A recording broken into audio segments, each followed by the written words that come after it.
बिस्मिल्लाहिर्रहमानिर्रहीम। अस्सलाम वालेकुम नाज़रीन, मैं अहमद फ़वाद हूँ और आप मेरा यूट्यूब चैनल देख रहे हैं। अहम ख़बरों, तज़्ज़ी और तबसरे के साथ आज की व्लॉग में आपकी खिदमत में हाज़िर हुआ हूँ। सबसे बड़ी ख़बर, ब्रेकिंग न्यूज़, हुकूमत का ख़ात्मा और असम्बलियाँ तहलील करने का जो ऐलान है वो कर दिया गया है। ये ऐलान कहाँ से आया, किसकी तरफ से किया गया, कुछ अहम और एक्सक्लूसिव डिटेल्स इस हवाले से मैं आपके साथ शेयर करने जा रहा हूँ। GHQ के बॉस ने दस्तखत कर दिए हैं। ये दस्तखत का अब क्या मामला है, इस हवाले से भी कुछ तफसीलात आपके साथ मैं शेयर करूंगा। राजा रियाज जो कि अपोजिशन लीडर हैं नाम नेहाद, उनकी जानिब से कैसे शहबाज की जो मंजी है वो ठोकी गई है। शहबाज शरीफ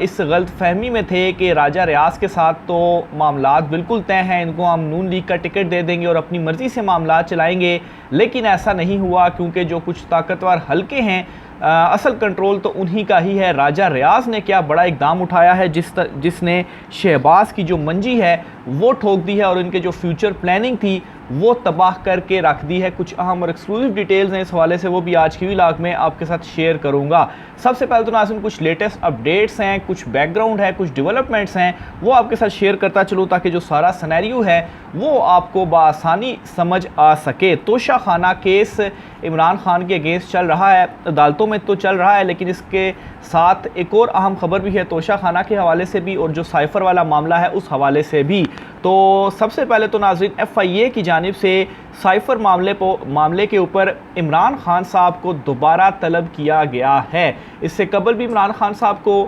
कुछ दिन कबल इमरान खान साहब को तलब किया गया और साइफ़र के हवाले से जो तहकीकात हैं वो की गई और अब दोबारा FIA ने इमरान खान साहब को तलब किया है और इस हवाले से जो बाकायदा तौर पर नोटिस है वो भी इमरान खान साहब को जारी किया गया है और 1 अगस्त को इमरान खान साहब को FIA ने दोबारा बुलाया है। नोटिस में कहा गया है कि इमरान खान मुतलका रिकॉर्ड और दस्तावेज़ात साथ लेकर आएँ। इससे पहले इमरान खान से 25 जुलाई के रिकॉर्ड करवाए गए बयान पर फॉलो अप जो सवालात हैं वो होंगे, यानी कि 25 जुलाई को इमरान खान साहब पहले FIA गए थे और अब उस वक्त जो सवाल जवाब हुए थे उसके ऊपर फॉलो अप जो सवालात हैं वो इमरान खान साहब से किए जाने हैं। और 25 जुलाई को तकरीबन जब इमरान खान साहब FIA हेडक्वार्टर में गए तो 2 घंटे तक वहाँ पर मौजूद रहे, यानी कि 2 घंटे तक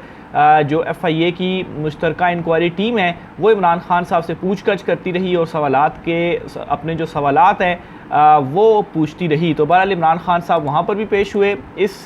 केस का भी इमरान खान साहब ने, इस इंक्वायरी का भी इमरान खान साहब ने सामना किया और अब दोबारा से 1 अगस्त को इमरान खान साहब को तलब कर लिया गया है। दूसरी तरफ जो तोशा खाना वाला केस है, एक तो सुप्रीम कोर्ट ऑफ पाकिस्तान से बड़ा हुक्म सामने आया जिसके बाद आज इस्लामाबाद हाई कोर्ट में भी समाअत है और वहाँ से एक बड़ा रिलीफ जो है वो इमरान खान साहब को मिलने के चांसेस हैं, लेकिन अभी उस केस की समाअत नहीं हुई। जो ट्रायल कोर्ट में इस वक्त ट्रायल चल रहा है तो उसमें लेटेस्ट अपडेट ये हुई है कि इमरान खान साहब को जो सवालात हैं वो तोशा खाना केस में दे दिए गए हैं, यानी कि जो मुल्ज़िम होता है उसको एक सवालनामा ज़रूर दिया जाता है। गवाहों के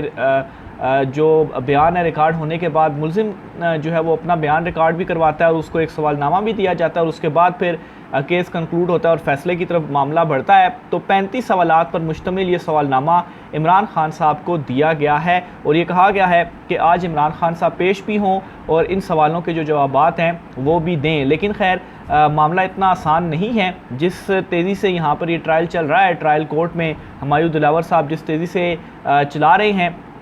तो इनिशियल तो ये लग रहा था कि बड़ी जल्दी इसी हफ्ते में जो फ़ैसला है वो आ जाएगा, लेकिन सुप्रीम कोर्ट ऑफ पाकिस्तान से जो कल फ़ैसला आया जिसमें बज़ाहिर तो ये कहा जा रहा है कि इमरान खान साहब की इस्तदा मुस्तरद हुई, तो इस्तदा ज़रूर मुस्तरद हुई है लेकिन उसमें बड़ा एक रिलीफ छुपा है और बाकायदा तौर पर सुप्रीम कोर्ट ने कहा है जी कि अगर एक प्रोसेस के थ्रू इमरान खान साहब आएंगे, यानी कि इस्लामाबाद हाई कोर्ट को जो कहा है कि आप अपीलें सुने जिनमें एक तो काबिल समात होने के हवाले से भी है, दायरा इख्तियार के हवाले से भी है, हाई कोर्ट अगर कोई फ़ैसला देती है, एक्सेप्ट या रिजेक्ट करती है, फिर मामला सुप्रीम कोर्ट ऑफ पाकिस्तान में आता है। तो ये जो ट्रायल है ये एक फ़ैसले के साथ ही सारे का सारा जो ट्रायल है वो ख़त्म हो जाएगा और इतनी जल्दी से यहाँ तक जो इसको लाया गया मामले को, ये सारे का सारा यहीं पर ही रह जाएगा। बहरहाल ये सवालात इमरान खान साहब को दिए गए हैं और PTI चेयरमैन से सवाल किया गया है कि स्पीकर की जानिब से आर्टिकल 62 63(2) के तहत इलेक्शन कमीशन को रेफरेंस भेजने पर आपकी राय क्या है? 2018 से 2021 तक के तोशाखाना तहाइफ अपने पास रखने का एतराफ़ किया, इस पर आप क्या कहेंगे? 2018 और 19 में हासिल किए गए तहाइफ बेचने 58 मिलियन रुपए हासिल करने का एतराफ़ भी आपने किया, इस पर क्या कहेंगे? 19 और 20 में तोशाखाना तहाइफ किसी को तोहफे में देने का बताया और अपने असासों में ज़ाहिर नहीं किया, इस पर आप क्या कहेंगे? तो इस किस्म की जो सवालात हैं वो इमरान खान साहब से किए गए हैं और कुल ये 35 सवालात हैं, 35 सवालों पर मुश्तमिल सवालनामा है जो कि इमरान खान साहब को दिया गया है। साथ ही साथ नाज़रीन, जो हुकूमत की कार्रवाइयाँ हैं पाकिस्तान तहरीक इंसाफ के रहनुमाओं के ख़िलाफ़,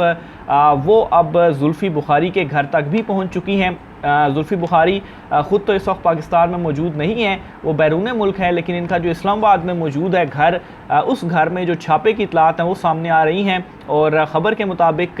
पाकिस्तान तहरीक इंसाफ के रहनुमा जुल्फ़ी बुखारी ने ये कहा है कि इस्लामाबाद में पुलिस और सीडीए ने इनके घर को सील कर दिया है। अपने ये बयान बेसिकली जुल्फ़ी बुखारी की जानिब से दिया गया है और इसमें उन्होंने कहा है जी कि असिस्टेंट कमिश्नर और डिप्टी कमिश्नर की मौजूदगी में घर को सील किया गया, जबकि जो घरेलू मुलाजमीन थे और पालतू जानवर थे उनको भी घर से निकाल दिया गया। और साथ ही उन्होंने क्वेश्चन भी उठाया कि इतना गिरने के बाद रियासत नाम की क्या चीज़ रह गई है? तो बहरहाल एक तो ये किया गया और दूसरी तरफ जो पाकिस्तान तहरीक इंसाफ की रहनुमा हैं सेनेटर डॉक्टर ज़रका, उनके भी जो लाहौर में 2 क्लिनिक है वहाँ पर छापा मारा गया और उनके भी दोनों क्लिनिक्स को सील कर दिया गया। तो ये नाज़रीन कुछ अहम डिटेल्स भी थी जो कार्रवाइयाँ पाकिस्तान तहरीक इंसाफ के अहम रहनुमाओं के अगेंस्ट की जा रही हैं। अहम खबर असम्बलियों के तहलील के हवाले से आपके साथ मैं शेयर करता चलूँ। राना सनाउल्लाह जो हैं, इनकी जानिब से ये बड़ा जो ऐलान है वो कर दिया गया है और राना सनाउल्लाह का कहना है कि 9 अगस्त को हम असम्बलियाँ तहलील कर देंगे। अभी इसी शशोपंज में ही थे कि 8 को होंगी, 9 को होंगी, 10 को होंगी, 12 को होंगी, असम्बलियाँ आखिर कब तहलील की जाएंगी? तो बहरहाल राना सनाउल्लाह ने बाकायदा तौर पर हुकूमत के ख़ात्मे का और असम्बलियाँ तहलील करने का जो ऐलान है वो कर दिया है और इसमें राना सनाउल्लाह का ये कहना है कि 9 अगस्त को जो कौमी असम्बली है वो तहलील कर देंगे और फिर उसके बाद 48 घंटे होंगे प्रेसिडेंट ऑफ पाकिस्तान के पास कि 48 घंटों के अंदर अंदर अगर वो असम्बलियों तहलील की जो समरी है उनके पास जाती है, अगर उसके ऊपर सिग्नेचर करते हैं तो ठीक है, नहीं तो 48 घंटे के बाद असम्बलियाँ खुद ब खुद तहलील हो जाएंगी और यूँ 11 अगस्त को जो असम्बलियाँ हैं वो तहलील हो जाएंगी और एक दिन कबल असम्बली या 2 दिन कबल असम्बली तहलील होने का मतलब ये होगा कि इलेक्शंस के लिए 60 की बजाय 90 दिन जो है वो मिल जाएंगे। साथ ही साथ राना सनाउल्लाह ने यह भी कहा कि उनकी पार्टी ने इसहाक डार का नाम निगरान वज़ीर-ए-आज़म के लिए नहीं दिया। इसहाक डार, रज़ा रुबानी समेत किसी सियासतदान का जो नाम है वो हो सकता है राजा रियाज मोहर लगा देंगे तो इत्तेहादी निगरान वज़ीर-ए-आज़म के मामले का जायज़ा लेंगे। राजा रियाज फैसलाबाद में अच्छे उम्मीदवार हैं, इन पर कोई इल्ज़ाम नहीं। तो बहरहाल ये दीगर मामलात जो हैं वो भी उनकी जानिब से कहे गए, लेकिन एक सबसे अहम जो ऐलान राना सनाउल्लाह की जानिब से किया गया है वो हुकूमत के ख़ात्मे और असम्बलियों के तहलील के हवाले से किया गया है, जो कि बाकायदा तौर पर उन्होंने अब कह दिया है ऑन रिकॉर्ड ये कह दिया है कि 9 अगस्त को जो असम्बलियाँ हैं वो हुकूमत तहलील करने जा रही है। और इस मामले के ऊपर एक अहम मुशावरत भी हुई है शहबाज शरीफ और मौलाना फजल रहमान के दरमियान और इस मुशावरत के मुताबिक ज़राए का ये दावा है कि शहबाज शरीफ ने सियासी इत्तेहाद PDM के सरबराह मौलाना फजल रहमान से निगरान सेटअप के मामले के ऊपर जो मुशावरत है वो की है। निगरान सेटअप का मुशावरत का जो हतमी राउंड है वो आशूरा के बाद शुरू करने का इस मुलाकात में फ़ैसला किया गया है और ज़राए के मुताबिक ये भी दावा किया जा रहा है कि वज़ीर-ए-आज़म तमाम इत्तेहादी जमातों के सरबराहान से निगरान सेटअप और असम्बली तोड़ने की हतमी तारीख से मुशावरत करेंगे। बहरहाल यहाँ पर एक तरफ तो ये कह रहे हैं जी कि हम मुशावरत करेंगे, लेकिन दूसरी तरफ जो अनाउंसमेंट है राना सनाउल्लाह की जानिब से वो कर दी गई है। बहरहाल ये भी दावा किया जा रहा है कि इत्तेहादियों से हतमी मुशावरत के बाद अपोजिशन लीडर राजा रियाज जो हैं उनसे भी मुशावरत की जाएगी। तो बहरहाल राजा रियाज ने आज बड़ा एक हैरान कुन काम जो है वो किया है और हैरान कुन काम करने के साथ ही ख़ास तौर पर शहबाज शरीफ को काफ़ी ज़्यादा इस मामले के ऊपर झटका आप समझें कि पहुंचा होगा, क्योंकि राजा रियाज ने निगरान वज़ीर-ए-आज़म के लिए जो नाम है वो दे दिए हैं। ज़राए के मुताबिक नाज़रीन पार्लियामेंट में ही जो उनका एक इत्तेहादी जो उनका अपना ग्रुप है जो पाकिस्तान तहरीक इंसाफ के जो मुनरिफ अरकान हैं जिनको राजा रियाज लीड कर रहे हैं, इस ग्रुप के साथ उन्होंने पार्लियामेंट में बड़ी एक अहम मीटिंग की है। कल चूँकि जॉइंट सेशन भी था, तो इस सेशन के बाद ही ये जो मीटिंग है वो की गई है और इस मीटिंग के अंदर राजा रियाज ने निगरान वज़ीर-ए-आज़म के लिए जो नाम है वो पेश कर दिए हैं। और इसके बाद दूसरी तरफ जो हुकूमती हलके हैं उनमें काफ़ी खलबली मच चुकी है और ख़ास तौर पर शहबाज शरीफ जो हैं वो काफ़ी ज़्यादा हैरानगी का उनको इस मामले के ऊपर हुई है। और ख़ास तौर पर जो नाम दिए हैं इन नामों के ऊपर मज़ीद भी हैरानगी हुई है, क्योंकि एक नाम तो मोईद यूसुफ, आपको याद होगा कि ये इमरान खान साहब जब वज़ीर-ए-आज़म थे तो उनके मुआविन ख़ुसूसी भी थे और ताकतवर हलकों के भी काफ़ी ज़्यादा ये करीब समझे जाते हैं। अमेरिका वगैरह से ताल्लुकात के हवाले से भी कहा जाता है कि काफ़ी अच्छे ताल्लुकात हैं। और साथ ही साथ रज़ा बाकिर जो हैं इनका नाम भी इन्होंने दिया है। तो ये दो बड़े इंपॉर्टेंट नाम हैं जो कि उस मीटिंग के अंदर उन्होंने पेश किए हैं। तीसरा नाम भी पेश किया है, लेकिन अभी तक सिर्फ और सिर्फ दो नाम जो हैं वो सामने आ पाए हैं, सोर्सेज से मालूम हो पाए हैं, मोईद यूसुफ और रज़ा बाकिर का। अब परेशानी ये है कि शहबाज और जो दीगर इत्तेहादी हुकूमत थी PDM की, उन्होंने ये समझा था कि वो अपनी मर्ज़ी से कोई जो निगरान वज़ीर-ए-आज़म है वो लगाएंगे और राजा रियाज चूँकि उनके अपने हाथों में है, काबू में है, नून लीग की उनको टिकट मिलनी है, तो इसलिए वो भी हमारी बात मानेंगे। और इस तरह से अगर ताकतवर हलकों का कोई नाम है तो उनका जो नाम होगा वो फिर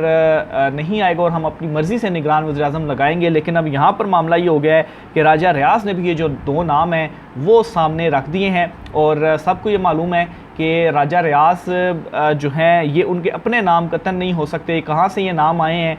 ये भी सबको मालूम है। तो बहरहाल ये जो दो इम्पोर्टेंट नाम है राजा रियाज की जानिब से ये दे दिए गए हैं और शहबाज हुकूमत की जो मंजी है वो राजा रियाज ने ठोक दी है। दूसरी तरफ सदर मुमलिकत की जानिब से एक अहम हुक्म जो है वो दिया गया है और इस हुक्म के मुताबिक मंशियात रखने पर साबिक मुलाजिम की जो पेंशन है वो रोकने का बेसिकली प्रेसिडेंट ऑफ पाकिस्तान ने हुक्म दिया है। अब यहाँ पर दिलचस्प मामला ये है कि प्रेसिडेंट ऑफ पाकिस्तान ये हुक्म दे रहे हैं। ये मामला क्या हुआ है, इसका बैकग्राउंड आपके साथ जो है वो मैं शेयर करता हूँ। आखिर ये मुलजिम कौन था? तो प्रेसिडेंट डॉक्टर आरिफ अलवी ने 54 किलो चर्स रखने पर AGPR के साबिक मुलाजिम की पेंशन रोकने का जो हुक्म है वो दे दिया है। तफसीलात के मुताबिक AGPR के साबिक सीनियर ऑडिटर मीर मोहम्मद कमरानी की वफाकी मुहतसिब के फ़ैसले के ख़िलाफ़ अपील जो थी वो प्रेसिडेंट ऑफ पाकिस्तान ने मुस्तरद की है। वफाकी मुहतसिब के फ़ैसले के बाद जो अपील है वो सदर मुमलिकत को आप कर सकते हैं। तो उसी अपील के ऊपर इन्होंने ये किया है कि जो इनकी पेंशन रोकने का जो हुक्म है वो प्रेसिडेंट ने दिया है। साथ ही साथ अकाउंटेंट जनरल पाकिस्तान रेवेन्यू के साबिक सीनियर ऑडिटर को 54 किलो चर्स रखने पर जो सज़ा है वो सुनाई गई थी। सदर मुमलिकत ने साबिक मुलाजिम की पेंशन रोकने का हुक्म देते हुए कहा कि संगीन बद इंतज़ामी या संगीन जुर्म के मुर्तकिब सरकारी मुलाजिम की पेंशन को बंद किया जा सकता है। ऐसे सरकारी मुलाजिम की पेंशन को रिटायरमेंट के बाद बंद किया जा सकता है। डॉक्टर आरिफ अलवी ने यह भी कहा कि मुलजिम ने रज़ाकाराना तौर पर इतराफ़ किया कि पहले भी 4-5 बार मंशियात स्मगल करता रहा है। कानून के तहत मुस्तकबिल का अच्छा तर्ज़ अमल पेंशन ग्रांट की लाजमी शर्त है। तो प्रेसिडेंट साहब जो हैं वो आज ये जो एक बड़ा अहम फ़ैसला था वो उनकी जानिब से सुनाया गया है। आखिर में नाज़रीन एक और ख़बर है जो कि इस वक्त इलेक्शन की तैयारियों के हवाले से और फ़ंड की जारी करने के हवाले से है, और वो ये है कि जो मौजूदा हुकूमत है इन्होंने कुछ फ़ंड जो है वो तरक्याती स्कीमों की मद में जारी किए हैं और हैरान कुन तौर पर सबसे ज़्यादा जो फ़ंड्स हैं यानी कि मोर दैन 50% आप कह लें वो फ़ंड जारी किए गए हैं पंजाब में। और अपने पंजाब के MNAs वगैरह को ज़ाहिर सी बात है कि शहबाज हुकूमत की इस वक्त कोशिश यही है कि सिंध, बलोचिस्तान और KP में तो बिल्कुल ज़ीरो हैं। पंजाब एक ऐसा सूबा है जहाँ पर उनकी ग्रिप थी लेकिन अब वो भी उनकी नहीं रही, लेकिन स्टिल वो ज़्यादा से ज़्यादा फ़ंड देकर ये कोशिश करना चाहते हैं कि जो अपनी सीटें हैं वो यहाँ से पक्की कर सकें। बहरहाल इन फ़ंड्स के मुताबिक 26 अरब रुपए पंजाब को जारी किए गए हैं तरक्याती स्कीमों की मद में। अपने MNAs को ज़ाहिर सी बात है ये देंगे, जो एक प्रोसेस इन्होंने रखा होता है और फिर उसके बाद ये काम वगैरह किए जाएंगे और इसकी बेस के ऊपर वोट हासिल किए जाएंगे। और बाकी 3 सूबों में 22.5 अरब जो है वो तरक्याती स्कीमों की मद में जो है वो दिए गए हैं, यानी कि 26 और 22.5, तो मोर दैन 50% जो है वो शहबाज हुकूमत ने अपने उसके लिए रखे हैं। और इन 22.5 अरब में 9 अरब रुपए सिंध के हैं और इसके साथ ही बाकी जो है वो जो अमाउंट बनती है, जिनमें आप कह लें कि तकरीबन 13-13.5 अरब रुपए बचते हैं, वो केपी और बलूचिस्तान के लिए हैं। तो बहरहाल ये कुछ आज की अहम तरीन तफसीलात थी, और ये जो पैसे हैं वो 9 अगस्त से पहले इनके हवाले से तमाम तर जो मामला है वो क्लियर कर लिया जाएगा, क्योंकि 9 अगस्त को जो असम्बलियाँ हैं वो तहलील कर दी जाएंगी बकौल राना सनाउल्लाह के। राय का सार कीजिएगा। आज के व्लॉग से इतना ही, मुझे इजाज़त दीजिए। अल्लाह हाफ़िज़।